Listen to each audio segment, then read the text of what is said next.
What's up, everyone? Welcome back to the channel. This is Dilo the Collector, and today we're diving into not one, but two exciting reviews, the Inart Batman Premium Edition and the Standard Edition. If this is your first time here, welcome. I highly recommend checking out some of my earlier videos to get a feel for what we do here. This video is for anyone that's thinking about buying one of these figures, already owns one, and wants to know if others are having similar issues or considering picking up later down the road. One of the biggest goals with these reviews is to create a resource for collectors, not just now, but in the future. If you're looking to pick up the figure today, I want you to be able to watch this video and get the answers you need. If you just got your figure and are noticing some issues, this video will help you see if others are experiencing the same.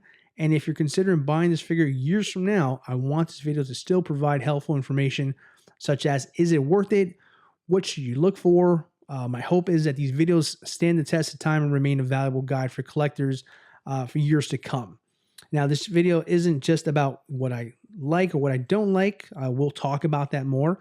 It's a detailed breakdown to help you make a well-informed decision. We'll cover the difference between the premium and the standard editions, the quality, the sculpting, the paintwork, the articulation, and possibly QC issues if they wind up showing up. We'll start with the premium edition and move on to the standard edition. Finally, do a side-by-side comparison. Also talk about any common concerns I've seen so you know what to expect. Before we get started, don't forget to like this video, subscribe to the channel, and hit the bell notification so you never miss any new content. All right, let's dive in. This is going to be the review for the Inart Batman Premium and Standard Editions. Let's get started. All right, let's dive in. Now, starting with the Premium Edition, the body looks fantastic. The proportions are great. I think anyone who picks this up right out the box is going to be really happy with how it looks. It leans more toward the classic heroic superhero physique, in my opinion. Now, it may not be 100% accurate to how Patterson appeared in the movie, but for a figure, it's definitely going to work. Now, comparing it to the Standard Edition, this is where things get interesting. The Standard Edition feels more refined. In my opinion, its proportions are actually closer to how Patterson looked in the film suit. Now, on the other hand, the Premium Edition, which I received earlier, has more exaggerated proportions. It's bulkier. While it's impressive, it's not as tight and clean as the Standard Edition. It's fascinating to see the difference between the two versions. The Standard Edition, which came from the last batch, feels like it's more accurate to the proportions compared to the Premium Edition, which I describe as being from some of the older batches that came out. It's subtle, but it's noticeably different and something the collector should keep in mind.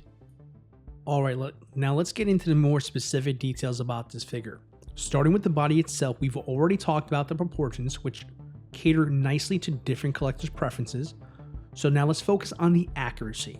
Now, the suit is very well done. I'm a big fan of the coloring and the details here. The weathering on the shoulder pads in particular are impressive, giving the figure a realistic battle-worn feel. I also like the combination of matte and gloss finishes on the armor, especially on the arms. That contrast works beautifully and adds depth to the design. Now, I spent a lot of time analyzing these details, knowing collectors might compare this to other brands such as Hot Toys. When it comes to accuracy, color, and detail, I have to give the edge to Inart on this one. The finish is sharp and it's precise. Now, moving on to the head sculpt, this is where things get a bit more mixed for me. While the head sculpt works well with the figure's body overall, I think the likeness to Robert Pattinson is missing in the faceplates. The scaling feels off, like the Batman cowl is too large and the Bruce Wayne is too small. The Bruce Wayne sculpt does a good job of capturing Pattinson's likeness on its own, but when you put on the cowl, it completely loses the resemblance. The oversized head mismatched scaling makes the cowl look generic, and none of the available faceplates really fix this issue. It's hard to argue that it looks like Pattinson when it simply doesn't. One more thing to note is the position of the nose beneath the cowl. This might seem like a small detail, but if you compare it to how it looks in the movie, it's off. In the actual film, the nose position is differently from how it is in the cowl. This is something to keep in mind because I'm going to come back to this point when we discuss the Standard Edition in a moment. It ties into a larger comparison I'll be making shortly, so stay tuned for that. All right, let's move on to the next part of the review where we focus on the Premium Edition and its rooted hair.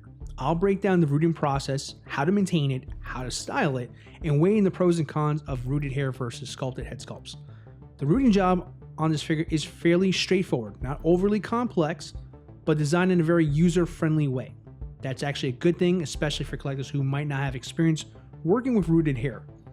Now, the hair has been treated with a spray-down product to help it stay in place and hold its shape. If you accidentally mess up the styling or remove some of the product, don't worry, they've made it easy to fix. The head features sculpted patterns underneath the rooted hair to act as a guide, showing you how the hair should be styled. If things get out of place, you can simply follow the lines to the comb and style the hair back to its original look. This design makes the rooted hair easy to manage while still looking realistic. It's a nice balance, offering collectors the realism of rooted hair without making it overly complicated to maintain. Just be prepared to do a bit of brush and styling if needed. Alright, so you've just taken the head sculpt off the figure and now you want to try out the eye rolling system. Sounds simple enough, no big deal, right? Well, not exactly. Here's the issue: when you access the eye rolling system, which I think is the biggest flaw on this figure, you'll inevitably mess up the hairstyle that Inart carefully put together. So now, adjusting the eyes, you're left with having to restyle the hair to get it back to the original look. What do you do from here? Well, in this next part, I'll show you exactly how I fixed mine, and if this seems like something you want to try for yourself, feel free to give it a shot. Just keep in mind, this method worked for me, it may not work for everyone. If you're not confident in your ability to restyle the hair, I recommend skipping this part, but if you're feeling up to the task, go ahead and give it a try. Alright, now we've got our figure in hand, we've removed the back, we've moved the eyes where we want them. Now it's time to put everything back together. So first thing here is you want to make sure you move all the hair out of the way. Get it all that, there you go, get all that hair out of your way here. When you close it up, you want to make sure this hair is not there because it's going to pinch in the back and it's going to mess up your style job. Take it from me, guys. I did it. I had to go back and fix my own work. So make sure you put all the hair out and make sure it's all there. Now it makes a little bit more work for you to do, I know, but it'll be worth it here once we get to fixing it over here. Okay, so now we got it all back to where we need it. So now we need something for this hair. So I bought a tool just for this particular occasion. This little comb brush combo is a godsend. Super easy. It makes the job a lot more manageable, especially if you've never done this before yourself. This little tool will save you a lot of time and energy, but you got to be very careful on how to use this here. So I'm going to show you how I did it with mine over here. And in case anybody wants to pick one up, one of these here, I'll leave a link in the description below for you. All right, so we got our figure looking a bit of a hot mess, which intentionally is here so we can walk through fixing it from scratch. So let's break down it step by step.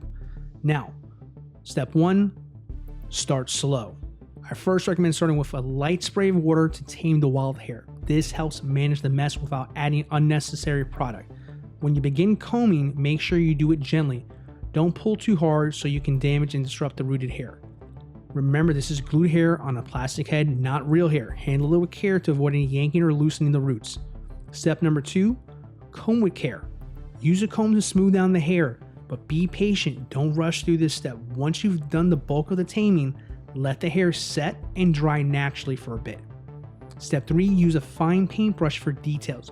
After initially combing and drying, take a fine paintbrush dabbed lightly in water to tackle small details. This is perfect for dealing with stray hairs or what they call baby hairs that stick out when you're done with your combing. Use the brush to smooth these areas out without disturbing the rest of the style. And step number four, avoid extra product.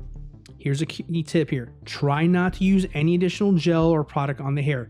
Stick to what the figure already came with. Simply reactivating the existing product with water is usually enough on its own.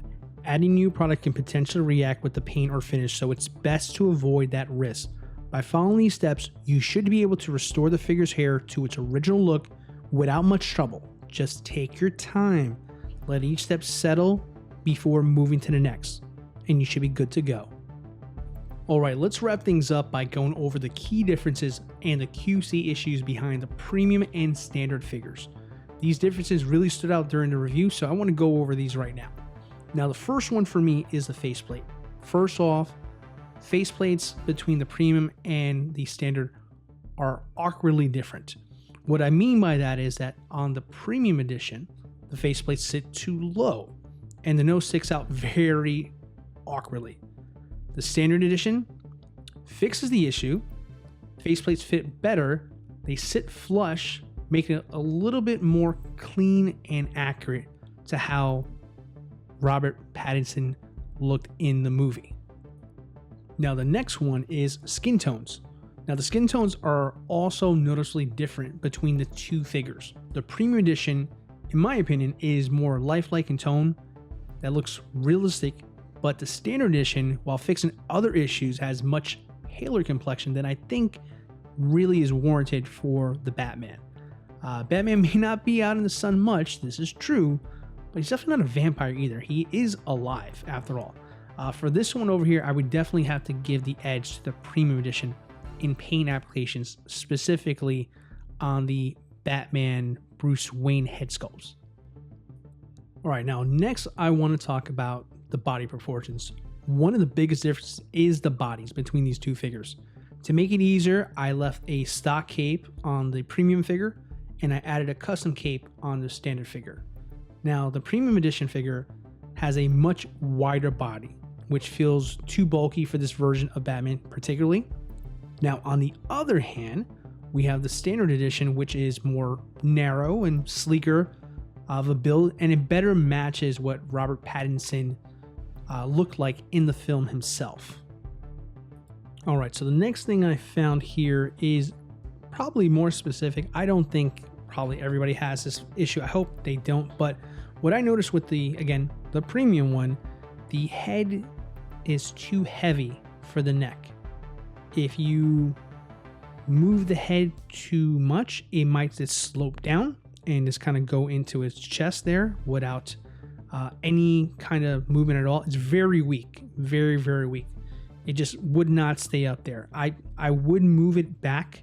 I'd fix the cowl and the collar to see if maybe that would help. It does a little bit, but it just doesn't sit flush. So something I noticed on the premium copy, probably you might have seen it or not. If you haven't, you're lucky. If you have, I'm sorry to say, yeah, I had the same issue as well too. And the last thing I found in the figure, and probably the strangest thing to be different, the heights are different. That's right, one is taller and one is shorter. I kid you not, I got them right on screen for you to see here. The premium, surprise, surprise, earlier batch, just a friendly reminder, this is the earlier one, is shorter. The last batch is taller, which has the better proportions, everything that I've been talking about before. So, it's hard to kind of beat this one, guys. I mean, the case is pretty much closed and shut at this point. Earlier batch ones clearly had a lot more issues. The newer ones seem to have been fixed with this, and that seems to be what I'm hearing now is becoming a trend here. When I started this journey, no one was talking about this. Now it seems like since I've been working on this here, it looks like there's no doubt in my mind there are early batch issues and then resolved in later batches. So that's in poor taste. That is not something that's fair to the collector who spent the same amount of money, pre-ordered earlier, and is, in a lack of better words, just a test dummy for the figure. I think if those people have those issues, I think Inart should take care of those people. They should give them free replacements, something to compensate them for the lack of quality consistency that some collectors are going to have a better experience and some are not, and that's a darn shame. Because I think of myself and think of the position I'm in. Had I not had an opportunity to get both, my answer to do I like the Inart Batman would say it would probably be like a 6.5, maybe 7. And good score, but it's not that high. And I know a lot of people will be upset with hearing that score, but I bet your bottom dollar these people don't have these issues, because if they were, they probably wouldn't be as high in the figure. Now, ironically enough, you asked me about the standard figure. What do I think about that one? Well, that's the figure of the year that I hear people talk about. That's the contender. I can see people having a valid point to call it something like that. That's a great figure. It's far superior in almost every way. And quite frankly, it's the experience that I think everybody deserved who spent their hard-earned money on this figure. So, yeah, guys, I think it's pretty much a no-brainer. My answer is going to be, would I recommend the figure? Yes. Which one would I recommend? Something later on. later batch. That's all I can really say about this one. So if you're seeing this now and you're having issues with your figure, you're not alone. If you're a person on the fence about picking one up, now you know what to look for. And if you're somebody who's going to be looking at this years from now, I hope this helped you decide if you want to go back and pick up this figure. So without further ado, that's going to wrap it up, folks. This is Dealer Collector signing off. I want to thank you very much for watching to the very end. If you're still here, don't forget to hit that like button and subscribe before you leave here. Thank you so much, guys. If you like more content like that, please go ahead and let me know. I'll do other figures as well too. Hot Toys, NECA, 3-0. I'm open-minded. If it's a figure that's on my radar and you guys want to see it reviewed, I will definitely do another one for that as well too. But thank you guys so much. You guys have a wonderful day. Until next time, see you soon.